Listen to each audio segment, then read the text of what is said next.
Au nom du Père et du Fils et du Saint-Esprit. Amen. Bonjour ma famille, bonjour famille prophétique. Soyez les bienvenus dans ce temps, mis à part ce moment dans la présence de notre Roi. Je veux que là où tu es, tu commences déjà à ouvrir ton cœur. Oublie les distractions de la journée, oublie les soucis, oublie les bruits du monde et entre avec moi dans ce sanctuaire spirituel. Père éternel Dieu, Tout-Puissant, Créateur du ciel et de la terre, nous venons devant ton trône de grâce, non pas par nos propres mérites, mais au nom puissant et glorieux de ton Fils, notre Seigneur Jésus-Christ. Père, nous te demandons en cet instant de couvrir cette transmission, de couvrir chaque foyer, chaque téléphone, chaque ordinateur par lequel ce message est reçu. Nous invoquons la protection divine du sang de l'agneau.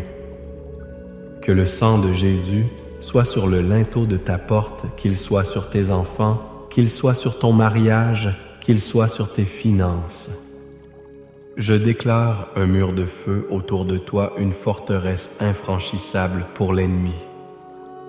Que toute flèche enflammée du malin soit maintenant éteinte, qu'elle retourne à l'envoyeur, qu'elle soit rendue nulle et sans effet au nom de Jésus. Chaque plan de l'ennemi contre ta vie, contre ta famille, pour cette journée, pour cette semaine, est maintenant annulé dans les lieux célestes par l'autorité qui nous est donnée en Christ Jésus. Et nous invitons le Consolateur, l'Esprit de vérité. Saint-Esprit, tu es le bienvenu.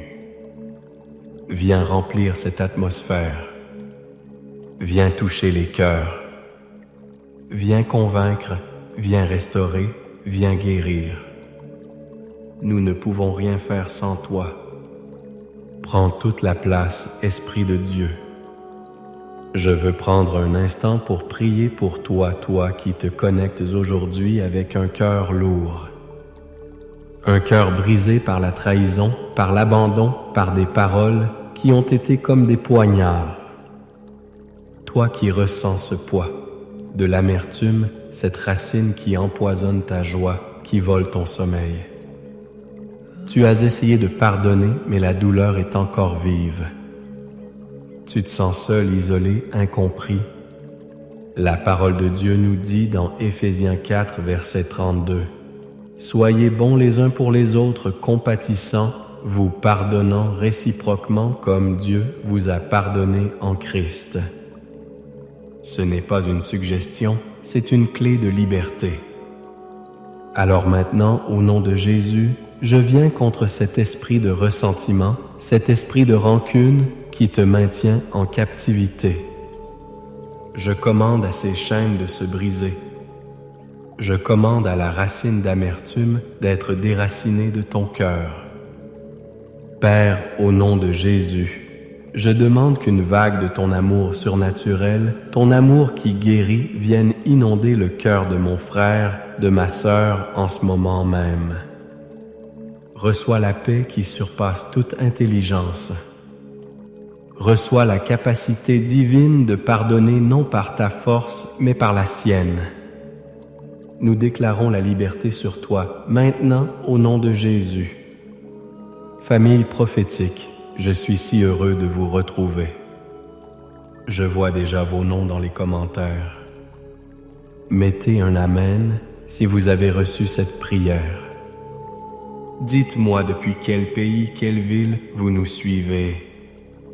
Votre présence est une bénédiction. Je veux te demander de faire 3 choses rapidement. La première, clique sur le bouton « J'aime le pouce vers le haut » pour que cet algorithme comprenne que la parole de Dieu est en mouvement. Deuxièmement, si ce n'est pas encore fait, abonne-toi à cette chaîne et active la cloche pour ne manquer aucun de nos temps de prière et d'enseignement. Nous sommes une famille qui grandit ensemble. Et troisièmement, partage. Partage ce direct maintenant à 7 personnes. 7 le chiffre de la perfection divine. Tu ne sais pas qui dans tes contacts a besoin d'entendre ce message aujourd'hui. Ton partage peut être l'instrument d'un miracle dans la vie de quelqu'un. Et je te fais une promesse, reste connecté jusqu'à la fin. Car à la fin de ce temps, je vais prier de manière spécifique et puissante pour la restauration de cette relation brisée qui te semble totalement impossible à réparer. Dieu va faire quelque chose de nouveau. Le thème que le Seigneur a mis sur mon cœur aujourd'hui est simple mais si profond. Seigneur, restaure les liens brisés par ton amour. Nous vivons dans un monde de fractures. Les familles sont divisées, les mariages sont brisés, les amitiés sont trahies, les églises même sont parfois lieux de division. Et si nous ne sommes pas vigilants, nous pouvons nous habituer à cet état de fait. Nous pouvons commencer à croire que c'est normal de ne plus parler à son frère, à sa sœur, à son père, à sa mère. Nous pouvons nous construire des murs autour de notre cœur, en pensant que nous nous protégeons, alors qu'en réalité, nous nous emprisonnons. Le premier point que je veux partager avec toi est que la division est la stratégie numéro 1 de l'ennemi pour te détruire. Regarde dès le commencement dans le Jardin d'Éden. Le premier péché n'a pas seulement créé une fracture entre l'homme et Dieu, il a immédiatement créé une fracture entre l'homme et la femme.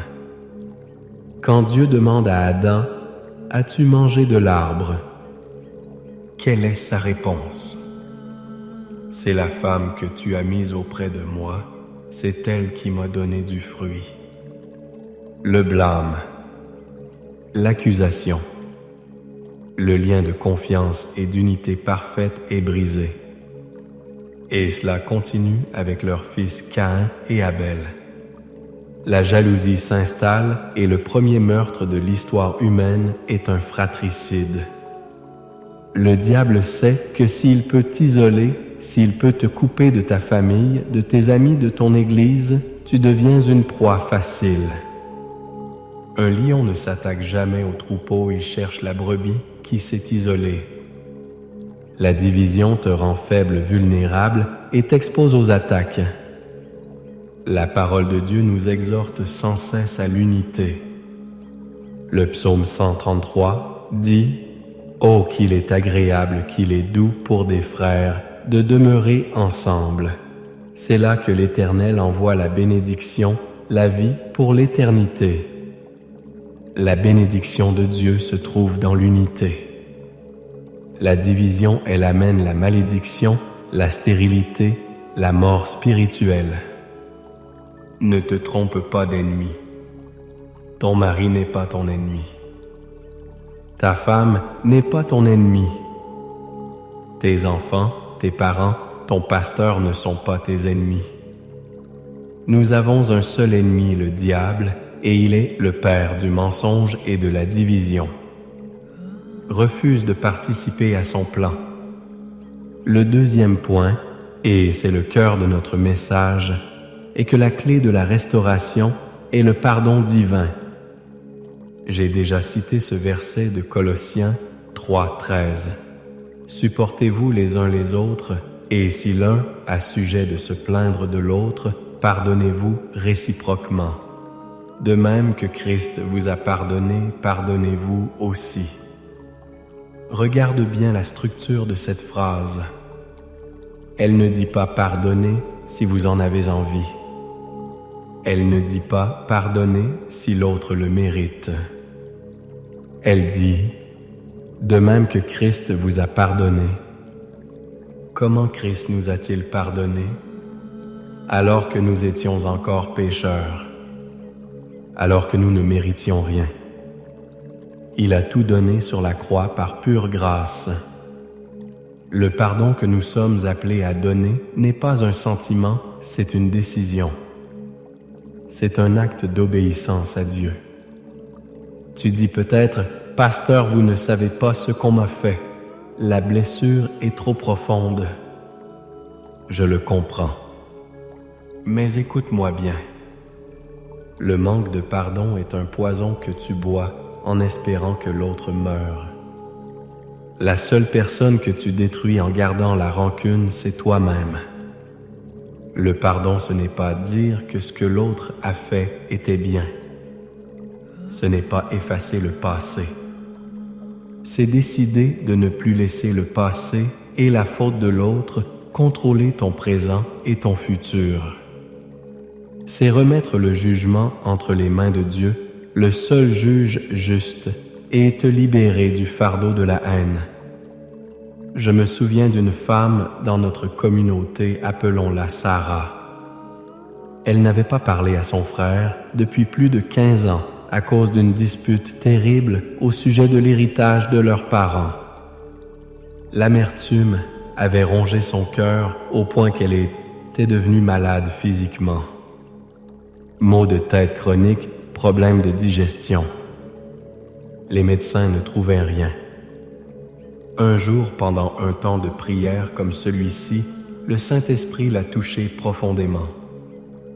Elle a pleuré pendant 1 heure, libérant toute la douleur. Et elle a pris une décision. Chez elle seule, dans sa chambre, elle a dit à voix haute, « Père, je choisis de pardonner à mon frère. Je le libère et je me libère. Je te le remets. » Elle ne l'a pas appelé. Elle n'a rien fait d'extérieur.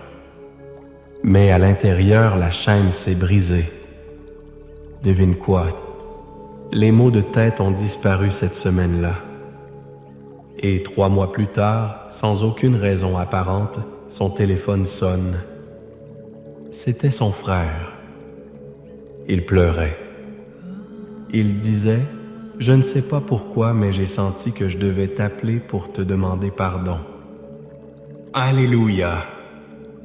Quand tu obéis à Dieu, dans le secret, il agit publiquement. Le pardon est la clé qui ouvre la porte à la restauration miraculeuse de Dieu. Et cela m'amène à mon 3e et dernier point, l'amour est le ciment de la restauration. Le pardon ouvre la porte, mais c'est l'amour qui reconstruit le pont. Et je ne parle pas de l'amour du monde, cet amour sentimental qui dépend des circonstances. Je parle de l'amour agapé, l'amour de Dieu décrit dans 1 Corinthiens 13. L'amour est patient, l'amour est plein de bonté, l'amour n'est point envieux, l'amour ne se vante point, il ne s'enfle point d'orgueil, il ne fait rien de malhonnête, il ne cherche point son intérêt, il ne s'irrite point, il ne soupçonne point le mal, il ne se réjouit point de l'injustice, mais il se réjouit de la vérité. Il excuse tout, il croit tout, il espère tout, il supporte tout. L'amour ne périt jamais. Quand une relation est brisée, la reconstruire demande cet amour divin. Ça demande de la patience, parce que la confiance prend du temps à se rebâtir. Ça demande de la bonté des actes concrets qui montrent que ton cœur a changé. Ça demande de ne pas chercher son propre intérêt, de ne pas vouloir gagner la dispute, mais de chercher la réconciliation avant tout. Ça demande de couvrir une multitude de fautes, comme le dit l'apôtre Pierre. Cela signifie que tu ne vas pas ressortir les vieilles histoires à chaque nouvelle discussion. C'est un travail. C'est un processus. Mais la bonne nouvelle, c'est que tu n'as pas à le faire avec tes propres forces. Romains 5,5 nous dit que l'amour de Dieu est répandu dans nos cœurs par le Saint-Esprit qui nous a été donné. Tu peux demander à Dieu, « Père, remplis-moi de ton amour pour cette personne. Donne-moi tes yeux pour la voir. Donne-moi ton cœur pour l'aimer. » Et il le fera. Il te donnera la force surnaturelle de reconstruire ce qui a été détruit. Alors avant de passer à notre temps de prière intense, je veux sceller cette parole avec une déclaration de protection et de puissance. Le psaume 91. Je veux que tu le reçoives comme une parole prophétique sur ta vie et ta maison. Écoute la parole du Seigneur. Celui qui demeure sous l'abri du Très-Haut repose à l'ombre du Tout-Puissant.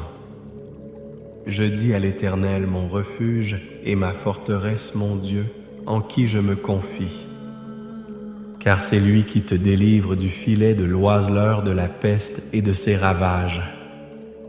Il te couvrira de ses plumes et tu trouveras un refuge sous ses ailes. Sa fidélité est un bouclier et une cuirasse. Tu ne craindras ni les terreurs de la nuit, ni la flèche qui vole de jour, ni la peste qui marche dans les ténèbres, ni la contagion qui frappe en plein midi. Que 1000 tombent à ton côté et 10 000 à ta droite, tu ne seras pas atteint. De tes yeux seulement tu regarderas et tu verras la rétribution des méchants. Car tu es mon refuge, ô Éternel. Tu fais du Très-Haut ta retraite. Aucun malheur ne t'arrivera, aucun fléau n'approchera de ta tente. Car il ordonnera à ses anges de te garder dans toutes tes voies. Ils te porteront sur les mains de peur que ton pied ne heurte contre une pierre. Tu marcheras sur le lion et sur l'aspice, tu fouleras le lionceau et le dragon. Puisqu'il m'aime, je le délivrerai. Je le protégerai puisqu'il connaît mon nom. Il m'invoquera et je lui répondrai. Je serai avec lui dans la détresse, je le délivrerai et je le glorifierai. Je le rassasierai de longs jours et je lui ferai voir mon salut. Amen. Reçois cette parole sur ta vie. Maintenant, entrons dans ce temps de prière. Élève tes mains là où tu es en signe de reddition et de réception. Père céleste, au nom de Jésus, nous venons devant toi avec des cœurs ouverts. Nous scellons la parole que nous venons d'entendre. Père, je prie pour chaque personne qui écoute. Je brise l'esprit d'orgueil qui nous empêche de pardonner. Je brise la mentalité de victime qui nous garde enchaînés au passé. Je te demande, Seigneur, de nous donner la révélation profonde de l'immensité de ton pardon pour nous, afin que nous puissions à notre tour pardonner aux autres. Remplis-nous de ton amour, agapé, cet amour qui restaure, cet amour qui guérit, cet amour qui ne renonce jamais. Et maintenant, comme je l'ai promis, nous allons prier pour ces relations brisées. Je veux que tu penses à cette personne, ce nom, cette situation qui semble sans espoir. Père, au nom puissant de Jésus-Christ de Nazareth, par l'autorité que tu nous as donnée, je m'adresse maintenant à chaque mur de division, à chaque forteresse de silence, à chaque montagne de ressentiment qui se dresse entre tes enfants.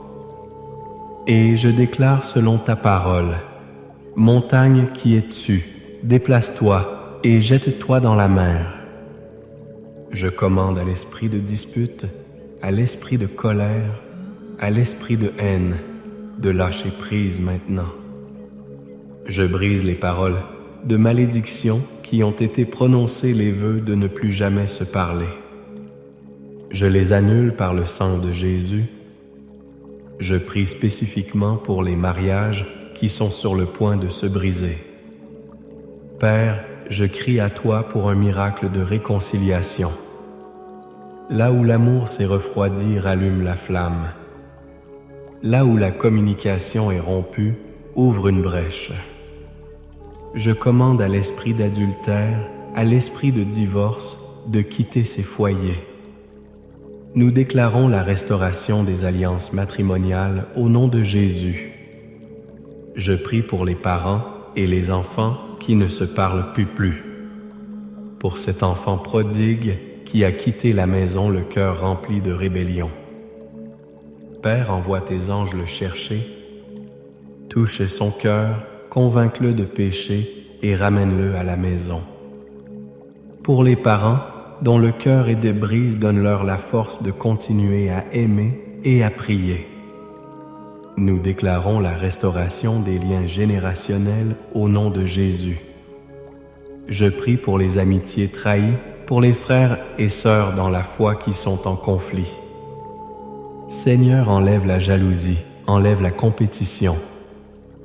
Restaure la confiance, restaure la communion fraternelle. Guéris ton corps, Seigneur.